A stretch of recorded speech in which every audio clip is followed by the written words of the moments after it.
Why would a 15-year-old girl who had just graduated from high school want to study engineering? Why study engineering? Because I'm interested in it, and my father is an engineer. Nothing could stop Marjorie, not even space.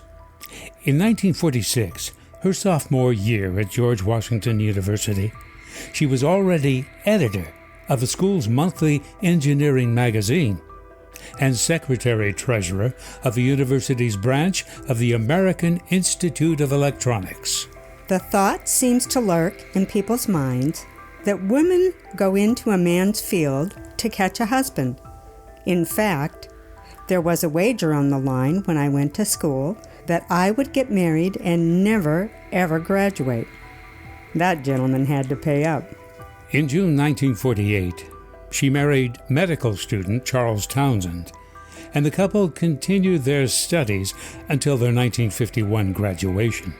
Marjorie, you see, was the very first woman to receive an engineering degree at George Washington University. In 1959, after the birth of 4 sons, and 8 years working on anti-submarine warfare electronics at the Naval Research Laboratory, Marjorie was hired by NASA, the National Air and Space Agency. There were many men who resented her and the few other women engineers, but slowly she won over most of her skeptics and received promotions and increased responsibility. By 1964, she supervised a team of 22 engineers and 10 technicians, all of them working toward the launch of the first weather satellite, Nimbus 1. I'll be right back with Marjorie's greatest and most inspirational success right after this NASA video that was released in June of 1964, introducing Marjorie and her team as they prepared for the Nimbus launch that would come in just 2 months. I'm Bill Malone, reporting for the National Aeronautics and Space Administration. And this is Tilden Street, a quiet residential area in the northwest section of Washington, D.C. Morning in the nation's capital. And in this house, as usual, Marjorie Townsend is the first one at the breakfast table.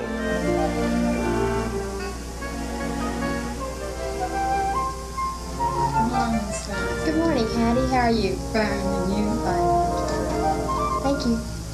But then quickly, the morning rush begins. Charles Jr., Chet, the oldest boy, age 12, deep thinker, scientific bent, 6th grade, major problem, spelling. Lewis, 10, can draw like a whiz. His problem, spelling. John, 9, good student, can spell. Richard, 6, named for a far-distant relative, Richard the Lion-Hearted. Decision on spelling, still pending.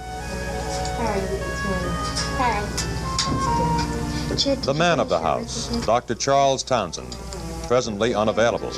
Reason? His specialty, obstetrics. Where's Dad? He just called from the hospital and said he was on his way home. He should be here most any minute. And I guess I better run. Bye-bye. I'll see you all this evening. Bye, Mom.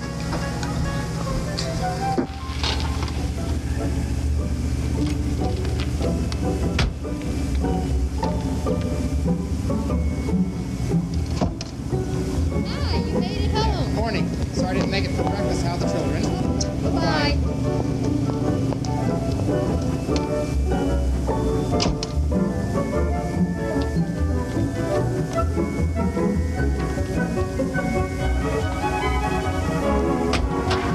You may think that the distance between that very domestic scene and something as far out as spacecraft is 1,000,000 miles. It's not. It's exactly 16.5 miles. For Mrs. Marjorie Townsend, wife, mother, has one additional title. She is a lead electronic engineer in the instrumentation branch, Aeronomy and Meteorology Division, Goddard Space Flight Center, National Aeronautics and Space Administration. She is one of the many thousands who are creating today the technology for tomorrow's satellites in space. Man's great adventure.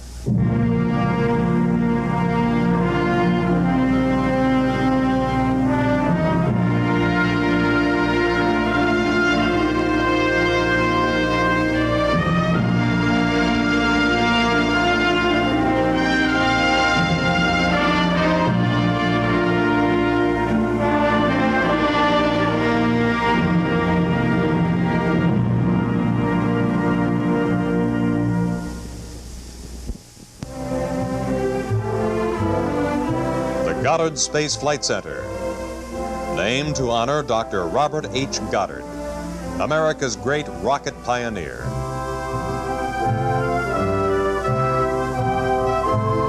Located on 550 acres of rolling land near Greenbelt, Maryland, the Goddard Space Flight Center is almost unique in the free world. Here, in this one complex, the full spectrum of space science is followed through.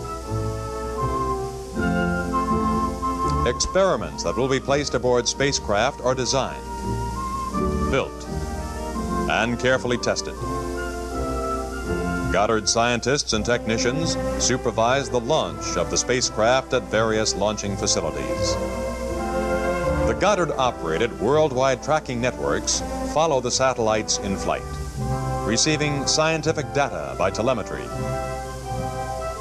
transferring the information to the computers at Goddard, where it is reduced into facts and figures, so that scientists can analyze the results of the spaceborne experiments.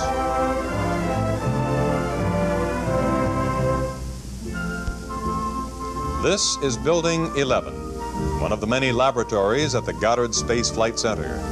It is here that Marjorie Townsend has her office.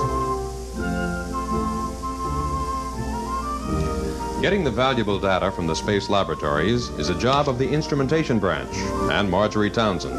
So her story is a story of telemetry systems, particularly one, her electronic baby, and its development. As one of the senior engineers at Goddard Space Flight Center, she supervises more than 30 electronic engineers and technicians. To get much of the detail work out of the way, she gets to her desk in Building 11 about half an hour early every day. Normally this is routine, and a rather early routine it is too, Mrs. Townsend. It certainly is, Bill.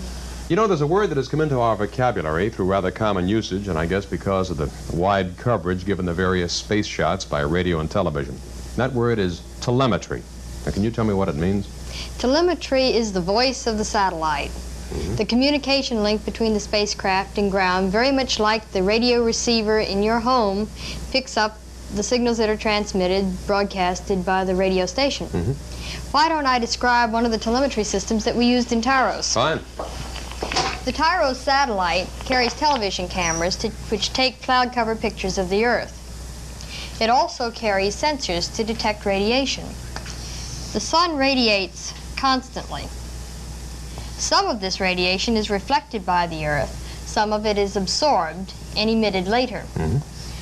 Both types of radiation, the reflected and the emitted, are picked up by a sensor on the outside of the Tyros spacecraft. Right. The job of the telemetry system is to get this radiation information back to the ground. And this is heat radiation we're speaking about. That's right. The telemetry system begins then with an oscillator. The oscillator puts out a wave that looks very much like this, sinusoidal type of pattern. The signal from the sensor modulates this oscillator so that we change this frequency. We either increase the frequency so that the waves come closer together, or decrease it so that they come further apart. Now, it takes an hour and a half for the spacecraft to orbit the Earth, and we have to store the information because we don't have continuous access to the ground stations. Now, this is collecting this information all the time it is orbiting, this Right, Tyros. continuously. So we store it on a tape recorder which flies in the spacecraft. Right. It stores the data for an hour and a half. As it passes over the ground station, as Tyros passes over its ground station, that is, we command this into playback. We speed it up by a factor of 30, so that that data, which we stored for an hour and a half, we can play back over the ground station in 3 1/3 minutes. Actually, it took us an hour and a half to collect this data, but only 3.5 minutes to actually play it back. Right you are. Now we play it back, of course, through a transmitter. And this transmitter is modulated by this signal, very much the same way the sensor modulated this oscillator. I see. The signal then is transmitted to the ground. Right. This part of the telemetry system is in the spacecraft. All of this. All of this orbiting the Earth continuously. Down on the ground then, we have a receiver, very similar to the radio receiver in your home. Right. This receives the signal from the spacecraft. Right. And the output of the receiver has a signal which is just like the output of the tape recorder was up here. I see. The next step, then, is to demodulate this signal. And the output of the demodulator, when we finish, is just like the sensor signal that modulated the oscillator. Which was the originally collected signal. Right. Now, we have here the telemetry system, the block diagrams that you see on the board. But I'd like to go on and explain just a little bit further what we do in the ground processing, because we have so much data that it's hard to handle it without using a computer. So first we convert this into computer language. Then we can feed it right into the one of the large-scale computers that we have at Goddard. And the output of this is a map of the Earth's radiation. So this actually map is as you say, the Earth's radiation pattern as was originally collected by the sensor orbiting the Earth. And I suppose that's why we put it up there in the first place, to get this information. Yes, to get the overall view. I see. Now, is this what we have referred to as your baby? No, this is the telemetry system that preceded that. The development of that system is a story that began some time ago. I remember it was a Friday, and we were just about ready to close up shop for the weekend when Dr. Rudolf Stomfel, the head of our branch, gave us the news. We have decided not to fly the radiation measurement experiment on the first Nimbus weather satellite. That means that we have lots of time now to do the things that we always wanted to do, but couldn't because of the pressure of time. The equipment did a good job in the Terra spacecraft. It could do a good job on the more advanced Nimbus weather satellite. But now we can revise the whole instrument package to get more accurate information more reliably. You say you enjoy problems. Here's a good one for you to solve. It certainly is. And now, have a nice weekend. Dr. Stamfel had underlined the challenge. There was now time to revise the entire telemetry system for the Nimbus radiation experiment. The goal, to obtain more accurate information, greater reliability. Mrs. Townsend and her associates accepted the challenge. I remember when I discussed moving from my job at the Naval Research Laboratory to Goddard. My husband wondered why I would give up more than 8 years of pleasant, interesting work to start all over in a new setting with new people, working with a phase of electronics that was new to me. It was a difficult decision, but one I've never regretted. The work at the Goddard Space Flight Center is always challenging, always exciting, with each day more fascinating than the last.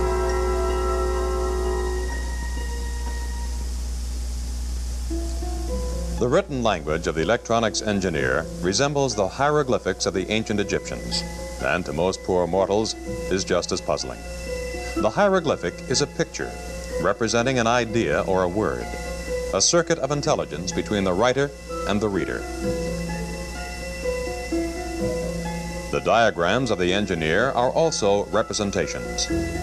They chart the flow of electric current through a system of transistors and gates that control it. Store it. Turn it on.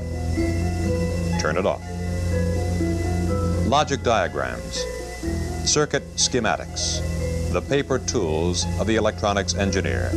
With these, Mrs. Townsend worked on the system concept, developed her plans. Then one day her plans were complete. All right, Rudy, here's what I want to do. If we take the converter out of the ground station, put it up in the satellite, then we can convert from analog to digital form right up in the bird. We can record on 8 digital tracks of the 1/4-inch tape.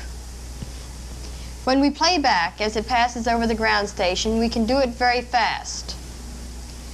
The signal that's transmitted then will not be affected by any noise in the atmosphere or in the tape recorder.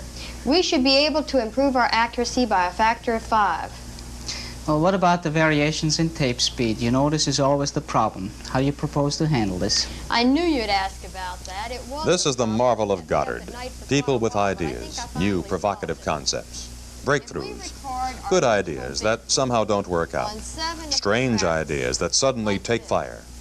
But before the good turns bad, or the strange proves good, the opportunity to test, to try, to prove.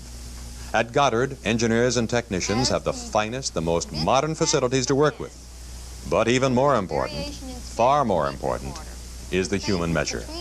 The constant flow of imagination and impulse that makes this place the laboratory of space science. And at Goddard, science is the great equalizer. It's not who you are, but how you think, how you tackle a problem, sweat it out, and find an answer. It's all laid out in my proposal. Sounds good, but the only way you will get all these components into the spacecraft will be by using microelectronics, at least for the logic circuitry. That's exactly what I had in mind. Well, then let's go and do it. All right, we will.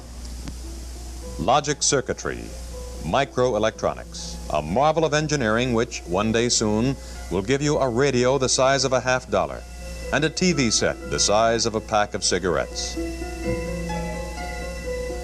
This is a conventional tube circuit, the type you'll find in most TV sets today. This is the same circuit using transistors instead of tubes. And this is the same circuit using microelectronics. In this tiny module are transistors, resistors, capacitors, diodes, all assembled under a microscope. Miniature, but not a toy. Tough, reliable. This is the logic circuitry Mrs. Townsend will work with. Not alone, of course, for once Dr. Stample gave the go-ahead, personnel and facilities in the instrumentation branch were made available for the project. One of the first engineers to be called was Paul Feinberg.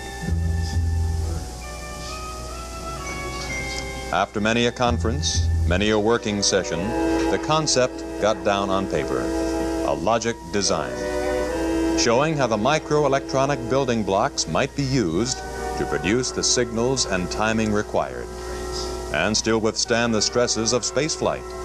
And there were other problems, too. Can you tell me how the tape drive works? Well, Marge, we use the endless loop version on this recorder here.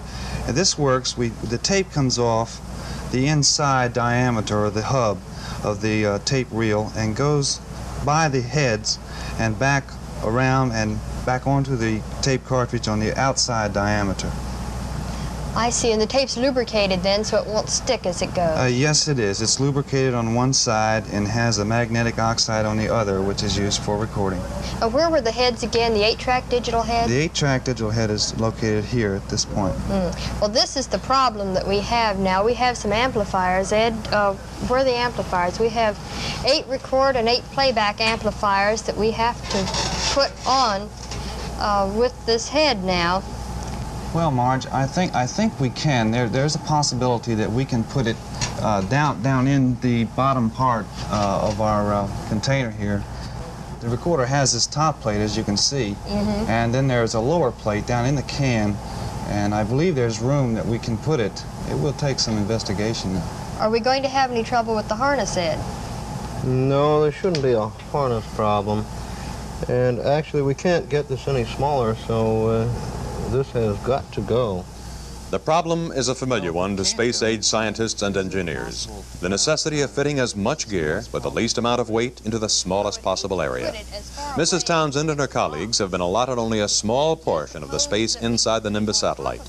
They must fit all components of the radiation experiment's revised telemetry system into this one area, making the most effective use of the available space.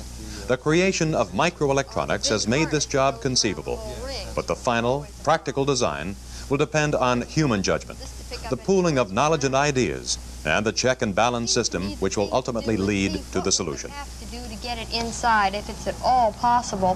How many other things are there under here besides that? Well, we have the playback mechanism on this plate. It's on the bottom, and I think that there should be room over here on this left corner underneath.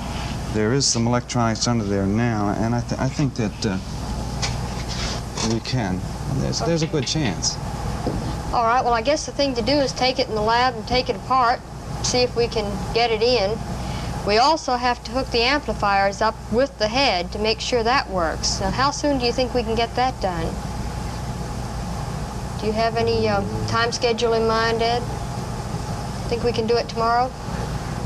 I think this is possible. Now, I'd like to look at another approach here, too, and this is integrating the amplifiers with the base of the transport. This would cut our cabling problems down tremendously. Short leads. And this is a possibility, too, but they're really, if you want to put it onto this plate, that's what you're saying.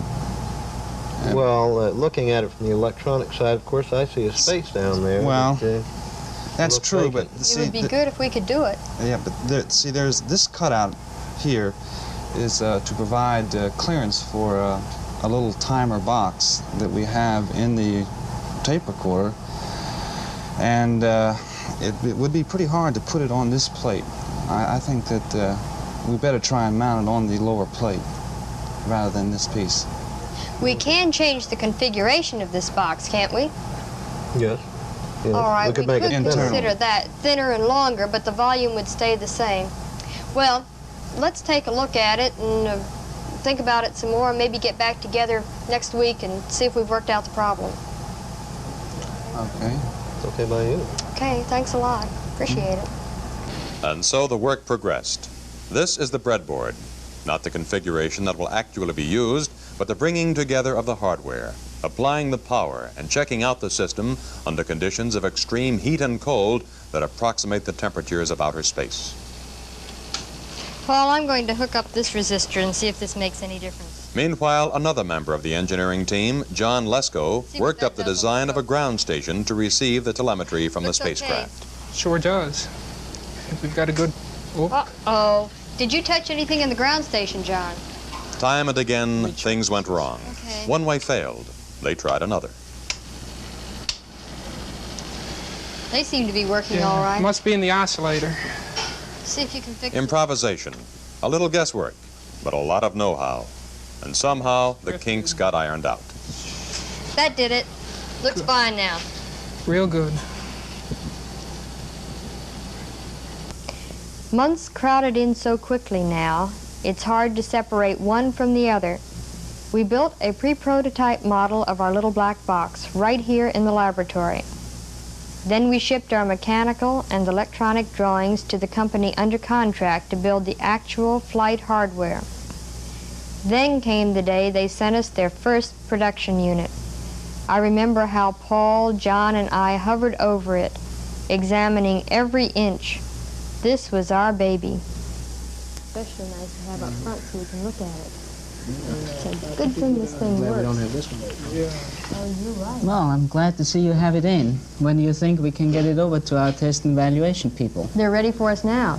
Well, good. It's a paradox, but spacecraft meant to roam the heavens must first survive the tortures of hell. The Goddard Test and Evaluation Division is dedicated to the proposition that everything space can do, man can do better, or worse, depending on the viewpoint.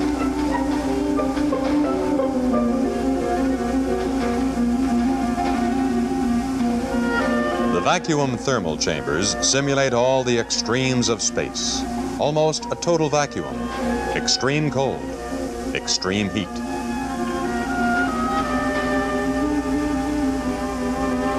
In the dynamic test chamber, all these conditions are duplicated for the spacecraft and its subsystems. Subsystems, alone or in combination with others, are subject to terrific vibration, up to 2,000 cycles a second, simulating the rocket that launches the spacecraft.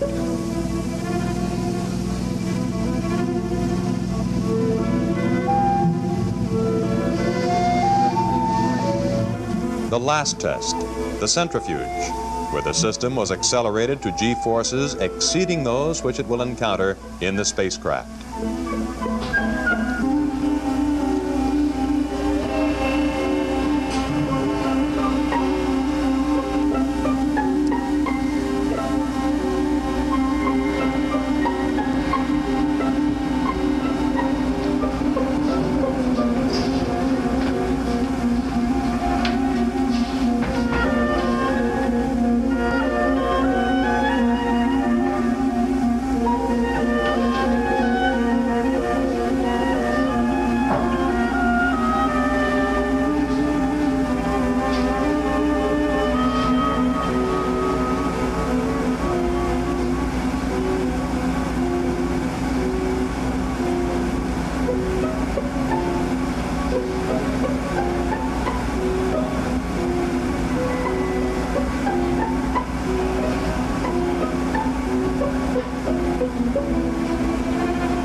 So the system test was completed successfully. And so with this happy result, I presume your work on this project is ended. No, that's just the end of phase 1. Now we have to put this system into the Nimbus spacecraft to make sure it works compatibly with the other systems. You mean after all these tests that you have conducted with this system, you still have a whole new series of tests to conduct with the spacecraft itself? You bet we do. We want to make sure it works when we get it up there in orbit. That's a mighty good idea. Now, we'll be up there in orbit in the Nimbus spacecraft, and this is a new spacecraft. What are the refinements or the superiorities of this Nimbus spacecraft? Well, Nimbus is a more sophisticated meteorological satellite. Instead of pictures of only selected areas of the Earth, it will provide continuous television coverage of the entire Earth's surface. In addition to that, it has better radiation experiments for mapping the cloud cover at night. So this, then, is Nimbus. Yes, it is. Thank you, Mrs. Townsend. Someday, not too far away now, a Nimbus weather spacecraft will be hurtling around the globe in a pole-to-pole orbit, carrying a very important box of electronic circuitry. As the satellite passes over the ground stations miles below, this telemetry system will chatter out its message about the Earth's radiation, while other telemetry systems in the spacecraft will transmit television pictures of the Earth's cloud cover. Clear, reliable information that meteorologists can translate into weather forecasts that someday will tell the farmer in Iowa when he can expect rain, the seaman in the mid-Pacific that a typhoon is in his path, the vintner in France when to gather his grapes. By that time, Mrs. Marjorie Townsend and her colleagues at the Goddard Space Flight Center will be well ahead on advanced concepts of spacecraft telemetry.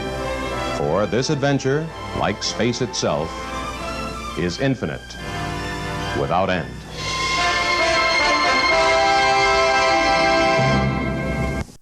Then, in 1966, a project manager for a new satellite program was needed, but none of the men wanted to do the job. You see, it was a single satellite and a mission to detect X-ray sources in space. Marjorie jumped at the chance, went to work, and she made history. She was the very first woman to ever head a NASA project. In mid-December 1970, that satellite, named Uhura, successfully launched. NASA extended the program, and Marjorie and her team launched 2 more satellites before she retired in 1980. Marjorie Townsend's spirit and dedication continue to inspire generations of scientists and engineers, especially women, all in the pursuit of space exploration and scientific discovery. In the vastness of space, our curiosity knows no bounds. We explore, we learn, and we reach for the stars. Thanks for watching. Hey, we'll see you real soon with something brand new. Now don't forget to subscribe and maybe give us a thumbs up. Have a great day and an even better tomorrow.